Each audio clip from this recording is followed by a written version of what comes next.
Okay. Um, my name is Yomi Ogunwale, the team lead for Eduplana. We are a civic organization advocating for accountability and transparency in Nigeria. Our work is mostly around the education sector. And one of those things that we tend to focus on is to promote civic participation in education governance to ensure that there is accountability in Nigeria's education. And one of those things that we want to achieve is to see that every child, no matter their location in Nigeria, have equal access to quality education. And this is a big mantra of us. And that's what we do at Eduplana. And what we've tried to focus on is to see the work that the government does in terms of education planning, education administration, education financing, and to see the impact on citizens as a whole in Nigeria.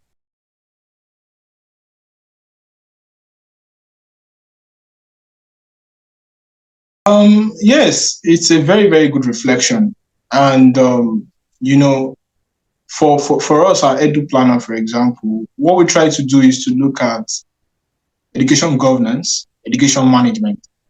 And one of those things that we use to actually measure administration governance is to look at the data to see what is the data saying. So you look at data on teachers' welfare, you look at data on the number of schools, are the schools well equipped, you look at the curriculum, what is the relevance in today's society.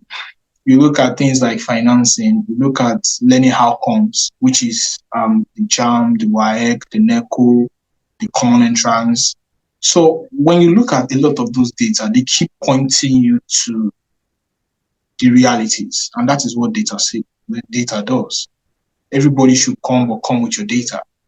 And when you look at the government, for example, we have what we measure we call out of school children. And Nigeria has the highest in the world. And you will see that the government over the years will always counter it and say it's not true.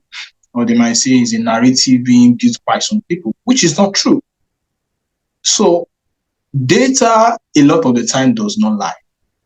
And you will see the government now trying to see how they can work around the data over the years to suit a narrative that they want to push.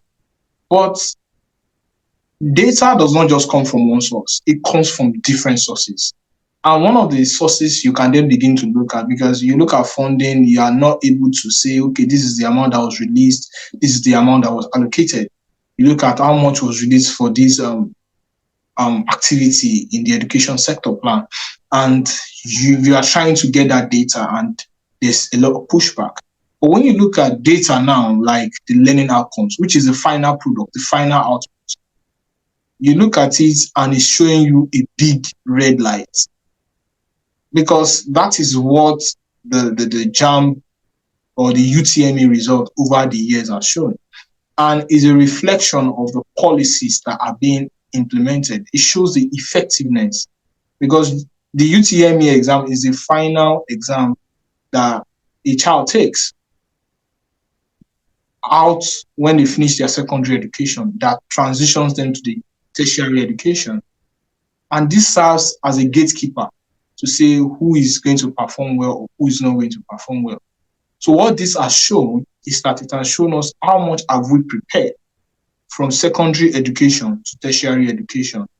The exam that is supposed to serve as a gatekeeper for them for us to show the students who are prepared very well is telling us that 21.5%, only 21.5% scored above 200, which is 50%.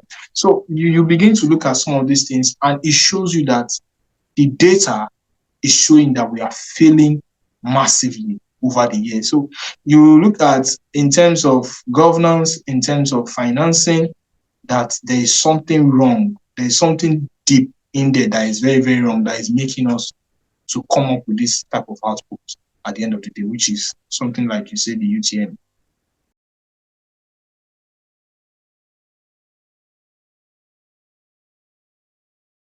Like I was saying earlier, what data does a lot of the time is to point you to what is working and what is not working. But there's also that part of what we call context, the policy context. And you look at JAMB itself, the organization that organizes the UTME. And we've advocated at a time that JAMB as a government agency should not be declaring profits. It's not a money-making agency. In short, education as a whole is a social responsibility. It's a social sector because you cannot quantify the financing that goes in. Rather, it actually amplifies what you do, the investment that goes into the education sector. So when we want to also look at data, it's all about context. So when we say the UTME, like I mentioned earlier, is also an indicator. So if we are having 70% of students passing the UTME, saying 70% got more than 200 in the UTME, that is telling us that yes, we are doing very well. We just need to improve on other aspects of this. So JAMB as a government agency itself, which organizes the UTM, which serves as a gateway to say, yes, this child has been certified to be able to perform. Can you then organize another exam, an entrance exam into your university? That is the role of JAMB. That is the role of UTME. But when you then look at the approach that is being done, one of those things that we have seen us do in years now is to say we want to use technology to address a lot of things. The context still remains. Technology only amplifies. And when you look at, there's a data that I came across that shows the last 10 years, for example. And you will see that in like 10 years, since 2016, for example, we've been having reducing performance in the education, in UTME performance of students. And what that tells you is I was trying to look at the political landscape, and you look at there was a transition from the last government of the Goodluck Jonathan administration to a Buhari administration, for example. And when you go back to that data of 2015, 2016, you see that there's a performance. But immediately it comes to 2017. Before 2015, it was around 60-something% that scored below 200. Now, when you come down to 2017, it entered into the 70s, the 70% range. But the highest so far that students have performed very, very badly in UTME is at 85.9%, which was in 2020. And that was a COVID year. So you can see the data point to performance. It points to context at the end of the day. And that's what I was mentioning earlier. The lowest performance of candidates in UTME so far is 85.9%, which was in 2020. That was the year when there was a lockdown. So it shows that when there's a lack of preparation on the part of students, then it's going to reflect in their performance in the UTME. So we can then begin to point out what is the level of preparation of students for UTME so far. And now this year, 2025, at 78.9%, represent the second worst year. The second worst year that student has performed so far at 78.9%. So that then begins to help us to understand what is really happening. If we want to look at it from the part of preparation, you begin to say students preparing very well. But you also begin to say the agency organizing this exam themselves, what has been their role to address this preparation has there been any advocacy on their part to say how are schools, how is the Federal Ministry of Education, how is UBEC ensuring that students are preparing? Because to say we want to have a hands-off approach and say, oh, it's not our fault, though. Let us look at the people who are teaching them. It's not going to work. Education is comes with a holistic approach. And if you don't have a holistic approach, it will fail on the long run. And before I even forget, you will see that when you have a government that is trying to actually address issues in the education sector, it begins to reflect in all the data. And when you have a government that begins to have this hands-off approach to education, then it will also reflect on the student performance. And that is what the data in the last 10 years or 15 years has shown us. When government was trying to address issues in the education sector, the number of students who were failing was around the 60%. But immediately you have a change in government and another government came in, you start seeing the failure percentage coming into the 70% range.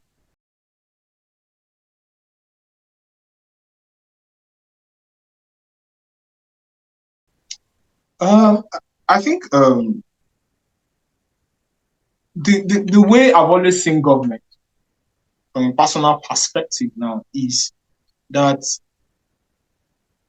if there are 10 people in a place, right, they can take care of themselves on their own. But over time, like we always say, the fingers are not equal. There are some days you have the funds to take care of yourself. There are some days you might not have. And that is where the government comes in. So we have a pool. We put our resources together and we tell the government, can you take care of us? We appoint people to say, you will be the head of government. Take care of all of us. Ensure that they're taking care of our welfare and we will be contributing so that in days that I have, you will take care of me. And in days that I don't have, you also take care of me. And that is the idea of government. So my point is, government decides the tune. Government decides the direction that every other person will take. And that is why most of the time we always place this at the feet of the government. That does not take away the part of other stakeholders, the international development partners, teachers, the government agencies, the head of government, parents, students. Everybody has their own part to play. But the majority of the responsibility, the one that decides the direction where everybody will take, is government. And that is why the first culprits that we are going to look at in this is the government. If the students were performing at 80% of candidates that wrote the UTME performed, the government will come out and say, oh, 80% of candidates that wrote this year's JAMB, UTME passed. That's a very good record for them. But now it's 21.5%. Nobody wants to talk about it. So we are still going to put it at the feet of the government.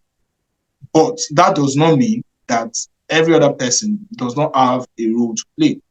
And if the government itself can come up and say that, yes, this is what we want to do, then everybody will fall in line. Everybody will know what is their own part. Like this government now, they have the education, the renewed hope education roadmap, for example. And one of those things that the education roadmap does, or the education plan does, is that it shows you the direction the government wants to take. I think it was like 2 months ago or earlier this year, when the government came up with this approach that they want to change the curriculum. They want to change basic education to, I think, 16 years. And then it's no longer going to be GSS or SS or primary. It's just going to be basic all through. And you could see the government adopting senior secondary education into their plan. Do you understand? And I remember at the time there was this uproar. But it was already in their sector plan that they are going to adopt senior secondary education as free education, also, which was a very, very good plan. So the government itself can determine the direction they want to take. Now, what is the government trying to do in order to address this UTME challenge that we continue to have over there? Because we keep coming up every year and there's this shout, these children are not performing. It's not the fault of students. We as a society need to look at ourselves. The government needs to look at itself, that what can we change? And this whole approach of JAMB measuring itself that by how much revenue it makes every year has now become a very, very, very big dent on performance. And it has made us to be measuring even the wrong things in trying to judge the performance of the agency itself. So the whole blame is not going to go to one part alone, but the majority of the blame will fall on the government itself.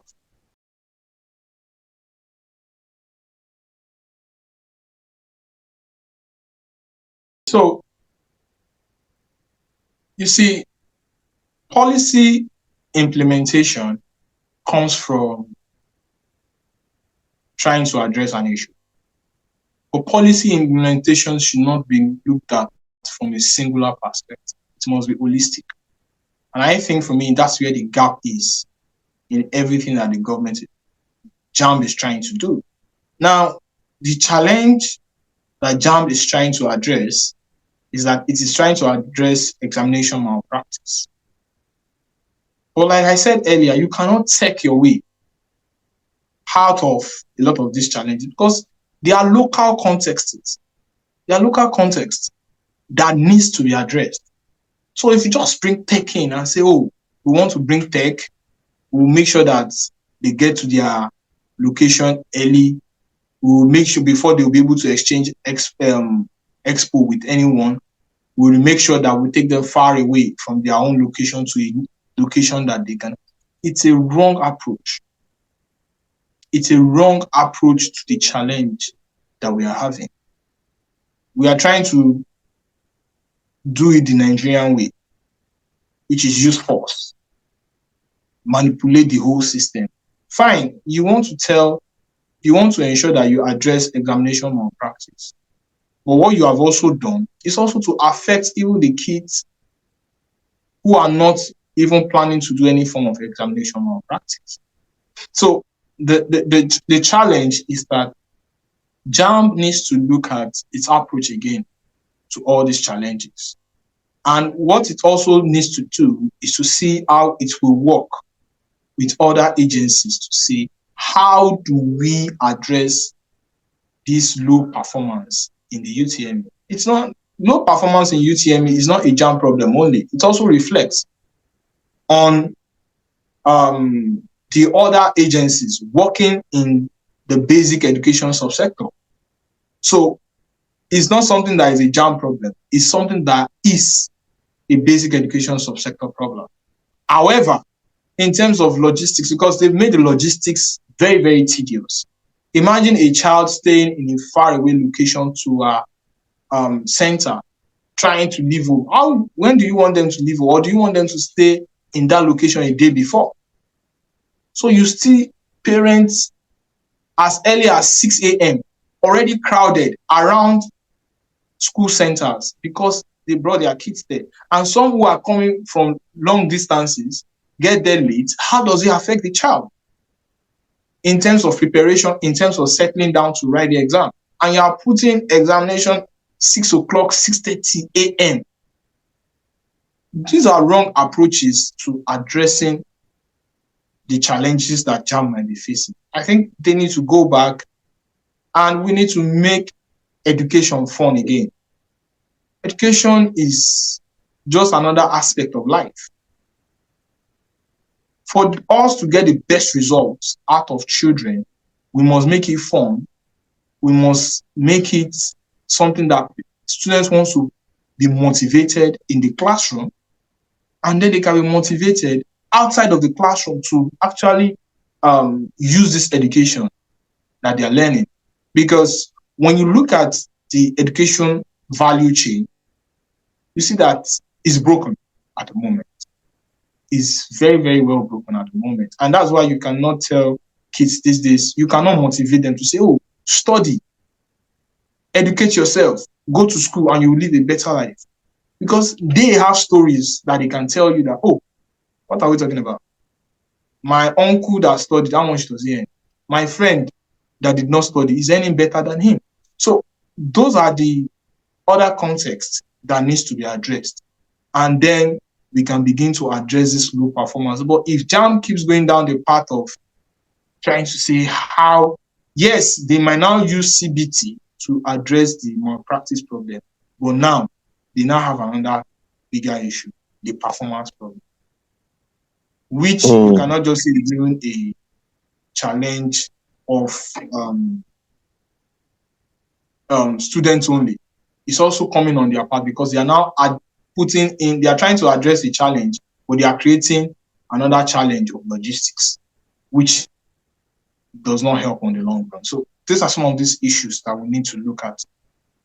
Finally, if we are to address this performance in UTME, and one of the best approaches will come from the government, and it's about the government coming up with a holistic plan to address performance in the basic education sector, and also financing it fully. Because if you do part of it and you don't finance it fully, then you have not achieved anything on the long run.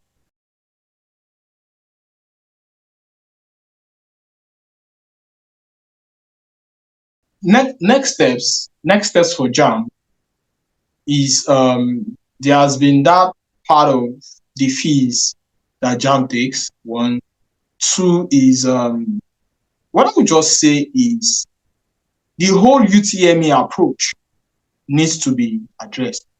And maybe you can go through, they can organize polls, interviews for students, for teachers, for schools on the best approach they can take. Because obviously it's now showing now that sitting down in JAMB HQ and trying to come up with a solution is not helping.